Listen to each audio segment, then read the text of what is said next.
Away from that, the largest opposition party is rebuilding, and delegates will soon decide who leads the party in 2028.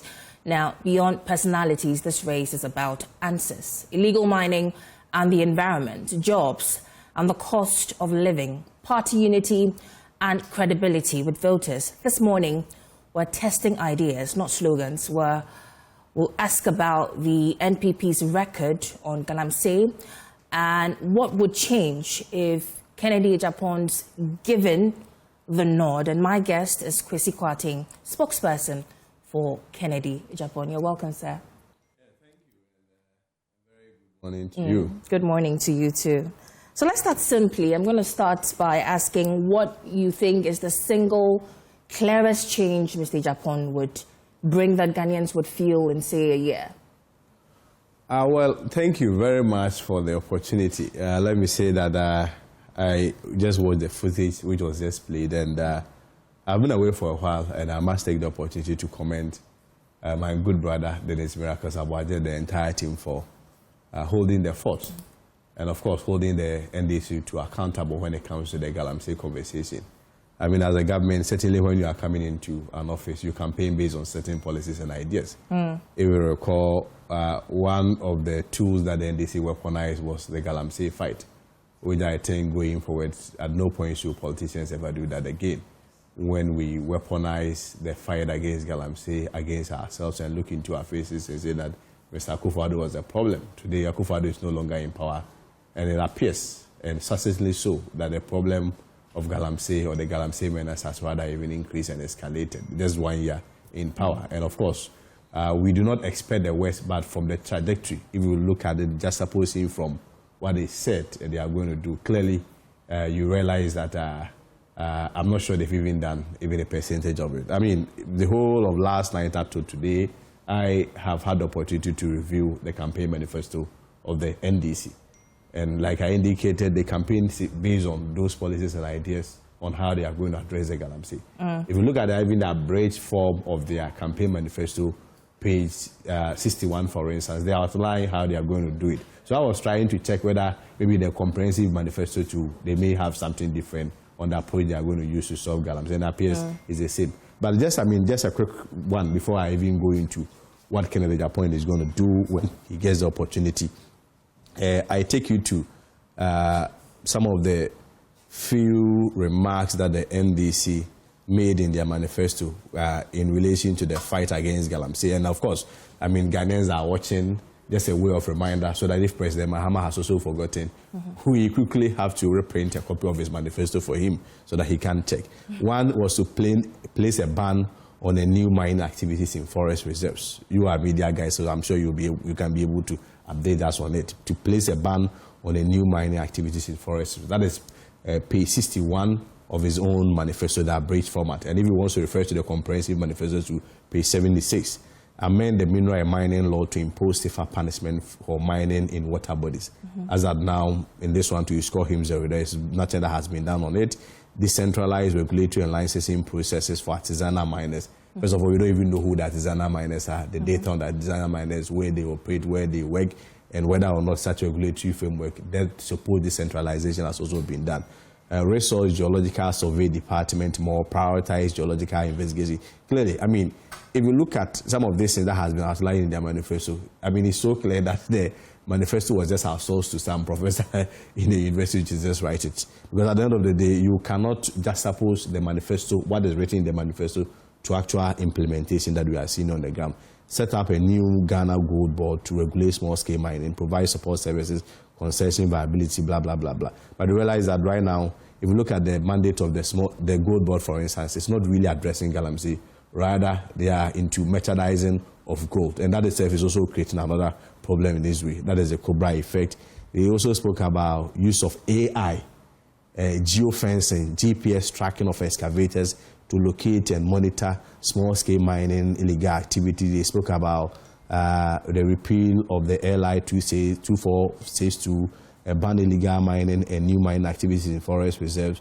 I think so far it is also important that in as much as they fail to implement all of this, at least we also have to commend them for the Blue Water Initiative. At least that one was also a campaign promise. I mean, to be fair to them, they've initiated it, but of course that alone is not enough. You can see it will be obvious. It's obviously ineffective and also inefficient. I mean, we look at this water, blue gas. Logistically, clearly they are constrained in terms of their capacity. And I am even against even that approach of solving Galamsey. So you don't need to commission those guys to be able to tell Ghana Police Service, to be able to tell the DC in that particular constituency that there is a Galamsey going on.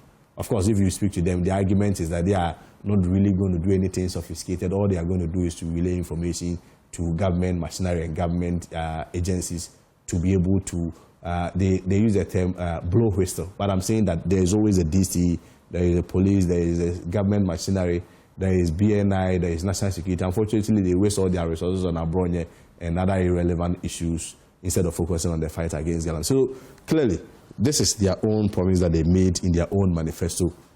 I am yet to see one that they fully implemented or they've even implemented. But of course, I mean, I also have to be reasonable to them. One will ask that they just came into power. It's barely 9 months. They have a 4-year mandate. It is true, they have a 4-year mandate, but reasonably, there is a reasonable expectation of them. If you have a 4-year mandate and you give promises and assurances on how you are going to address a certain menace or certain challenge, which is very prevalent, ordinarily we expect that within your first year, at least you'll be able to fight it within some reasonable percentage, some 20 to 25%. But if you look at that, this, and in terms of all how they've listed so far, is only the blue water guard that appears to be their only implementation plan. So on the score of even 1 to 100, I don't think they've done more than 3% as a party in terms of the fight against Galamsey. But for me, beyond the holding them into account, I have gotten to a stage where I genuinely wish that the NDC will be able to address the Galamsey menace.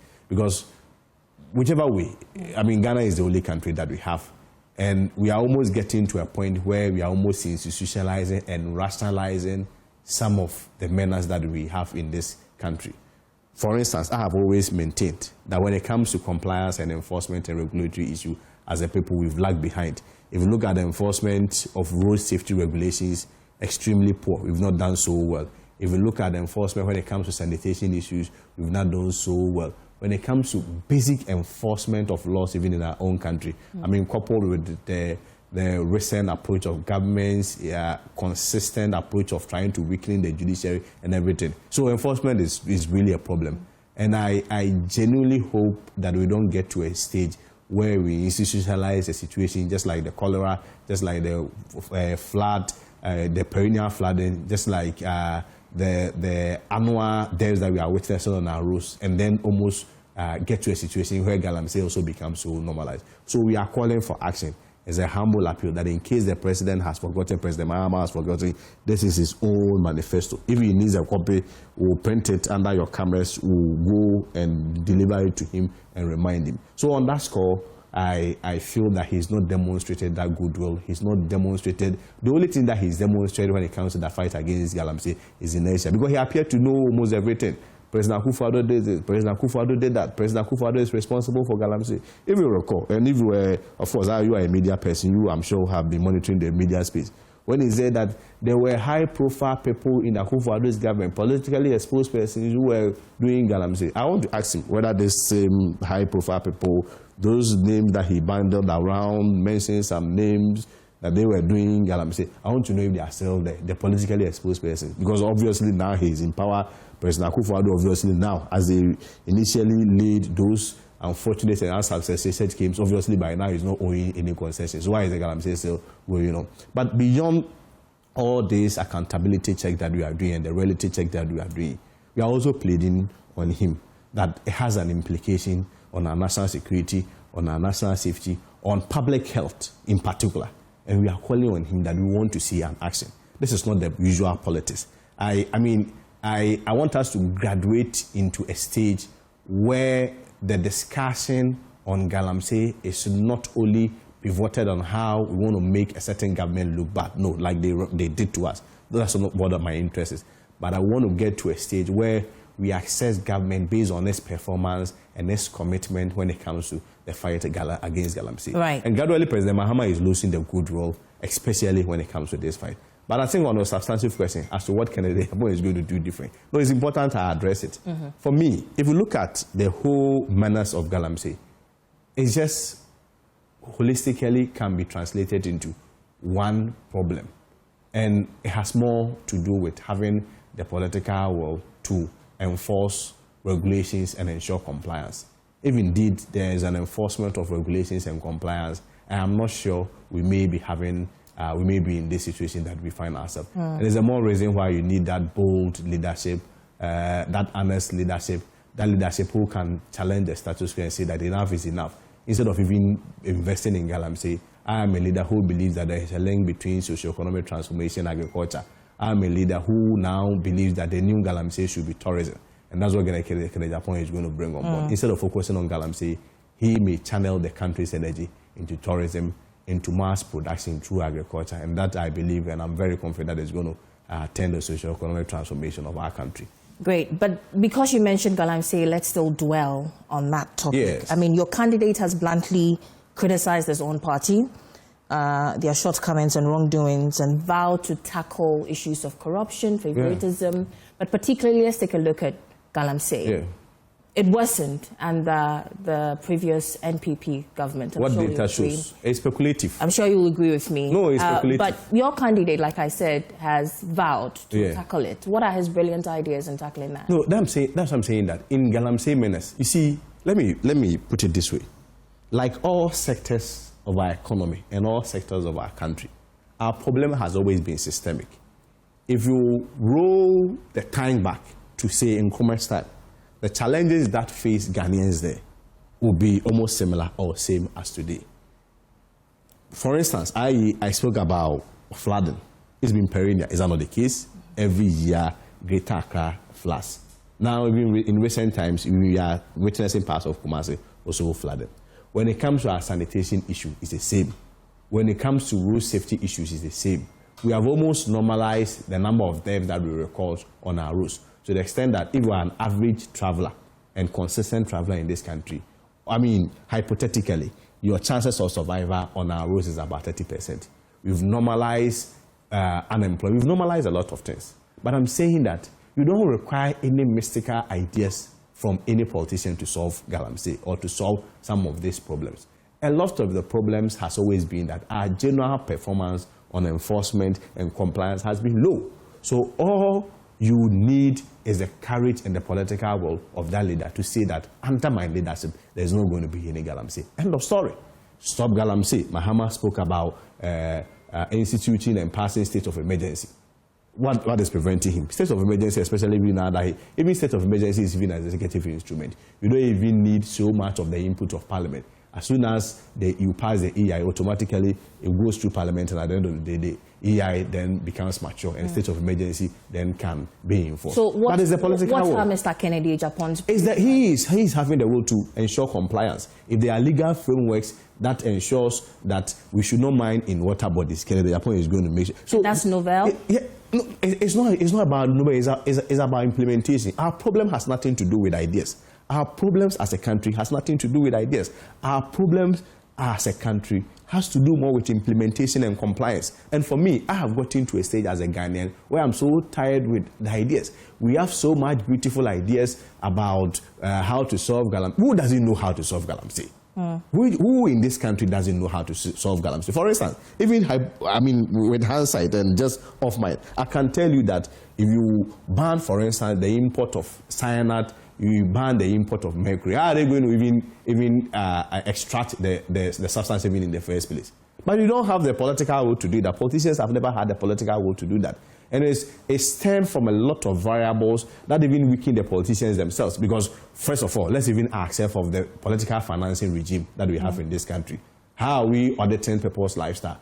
And these are Galamsey guys who've gotten so much money, sponsors, politicians, influences almost every aspect of our lives. And so the menace has been not only political, it's also been cultural, it's also been social, and it's a menace that will require courage and the political will, and attitude and the discipline of a leader to say that enough is enough. All right. I am going to end it, and it's ending through compliance and ensuring that whatever legal framework we obey. Okay, let's move away from Galamsey and bring another topic and talk about the fact that your candidate is touring. He's currently touring some of the regions in Ghana, meeting the grassroots members and all. what are some of the concerns they have been sharing with you and the team? Yes, Ken recently went on a unity tour. I always read Davao as a unity tour because we are not oblivious of the current state of the party.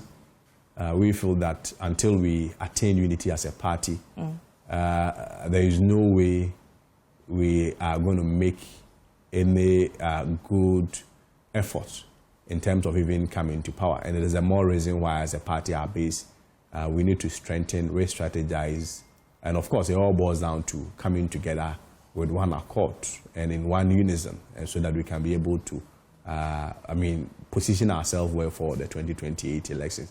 Thankfully, the NDC has also started messing up with their own internal issues. Chairman said he's starting his thank you tour.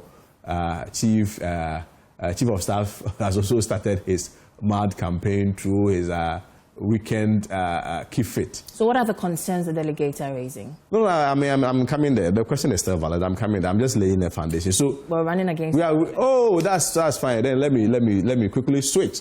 So yes, bottom line is that it looks so good for us as a party for us to come into power in 2028. How's that? We've met them. A lot of them are now listening to the call and concerns of Ghanaians. That when you bring Kokode-Nwamase, he will be voted for. You see, I've always maintained that there is a difference between visibility and marketability. Somebody can be visible, yes, that product will not be bought. In the case of Kokode-Nwamase, he is visible because of presence. He's always present, he's always advocating, he's always fighting for the grassroots. But even beyond the visibility, he's also marketable. Why? Because marketability in this political context means acceptability. And you realize that a lot of Ghanaians trust him based on his past record and what he's lived his life for, in terms of his job creation initiative, in terms of his advocacy, in terms of the character traits that he can look into your face and say that, look, I'm not going to allow this. This is the kind of leadership that Ghanaians are aiming for. And we have done Western North, we have done Bono, we have done Bono East, we have also done Ahafo. And I can confidently tell you that from the indication and the signals we are picking from the ground, 31st January, God willing, 2020. So you feel very confident about the delegates? We'll win. Why then have you formed an anti-election rigging squad to, guard the integrity of the primaries? Because that obviously implies that you believe, or he is worried about the skewed, playing field. No, it's not a matter of worry. Like you rightly said, we want to protect the sanctity and integrity of the election results. And what essentially means is that we want to let the will and the intention of the voters manifest. The party will do its best. But there's nothing wrong if we also want to complement the efforts of the party. But there must be a reason. The reason is that we want to, at the end of the voting, whatever votes that Dr. Brian Agyapong had, based on what the delegates decide, we want that votes to be calculated for him. If the delegates vote a number for Dr. Baumia, he should get that number of votes. Kokode-Nwamase, Dr. Duchum, Kokode-Nwamase, whoever, whatever votes that you have, we want you to have it. So that, let's even assume in compilation of votes and numbers, sometimes there can be administrative, there can be clerical errors. And that is why we are saying that we want to avoid all those things.